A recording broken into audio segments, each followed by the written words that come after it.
Coach Tab Baldwin, target ngayon ng New Zealand All Blacks para sa bakanting position para sa head coach. Ayan.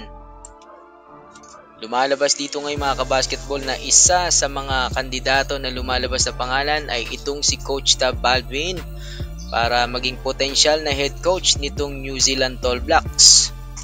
Actually mga kabasketball, dati nang hinawakan ni Coach Tab Baldwin yan between 2001 and 2006. At naging successful naman yung campaign dyan ni Coach Tab, both domestically and internationally. Pag sakasakali, babalik lang siya dyan sa Tall Blacks. Pero hindi pa yan sigurado mga kabasketball dahil marami pa rin mga candidates na ini-interview itong New Zealand. At potential lang na maging head coach itong si Coach Tab. Pero malaki yung chance na makapasa itong si Coach Tab as head coach nitong Tall Blacks. May mga report din na interesado naman itong si Coach Tab Baldwin para dyan sa posisyon na yan. Pero wala pa pong official announcement itong kampo ni Coach Tab. Ito ilan sa resume nitong si Coach Tab Baldwin dito sa New Zealand. Ayan pinangunahan niya itong Tall Blacks ng 2001 sa FIBA Oceania Championship. At nakasecure sila dyan ng slot para sa 2002 FIBA World Cup Championship. 10th place din sila noong 2004 Athens Olympics. Then nakakuha rin sila ng silver medal noong 2006 dyan sa may Commonwealth Games.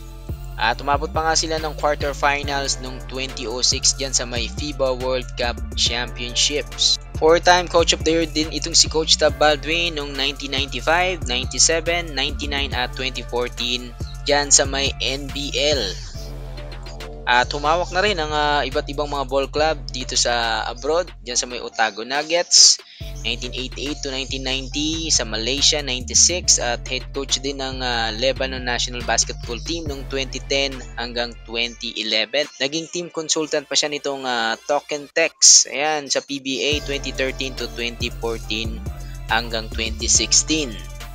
Hanggang dun nga mga kabasketball hinawakan niya itong ating Team Gilas Pilipinas. Sayang din itong si Coach Tab Baldwin mga kabasketball pag sakasakaling makukuha ng New Zealand Tall Blacks to, no? Kasi pwede nating gawing coach ito sa mga ibang tournament or international kagaya nitong mga Shaba, itong SEA Games, Asian Games, ayan, di ba? Kaso nagkaroon lang siya ng problema dito sa SBP. At yun medyo mahirap na nga na makonsidera itong si Coach Tab Baldwin para makabalik pa dito sa ating Team Gilas Pilipinas. Hindi natin masabi yan mga kabasketball.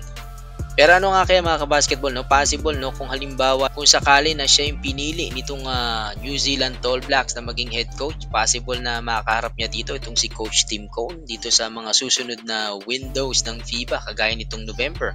Makakalaban natin itong New Zealand Tall Blacks. Ayan, so ano kaya mangyayari dyan? Hindi na naman bago sa kanya yung humawak dito sa New Zealand at hindi na rin bago sa kanya at alam niya na rin yung sistema ng laro dito sa Pilipinas. So magkakatalo na lang yan mga kabasketball sa diskarte. Nagsimula yan nung maging consultant siya nitong si Coach Chat Reyes dito sa Gilas Pilipinas noong 2013 at 2014 hanggang siya nga yung humawak nitong ating Team Gilas. Pero pagkatapos nga niyan ay nag-resign itong si Coach Tab Baldwin at bumalik sa Ateneo. Hindi rin naging maganda yung relasyon niya dito sa PBA at sa mga coaches na sa issue na tinira niya itong mga PBA coaches na tactically immature umano sa mga makabagong style or play ng basketball, particular nga itong Euro style of play of basketball. Ikaw ka-basketball, anong masasabi mo dito sa balita na to about Coach Tab Baldwin? Malaki nga kaya talaga yung pag-asa na makonsider itong si Coach Tab dito sa New Zealand Tall Blacks? Yon, salamat sa laging pagsubaybay mga kabasketball. Don't forget to like, share, and subscribe. This is Super Chris TV.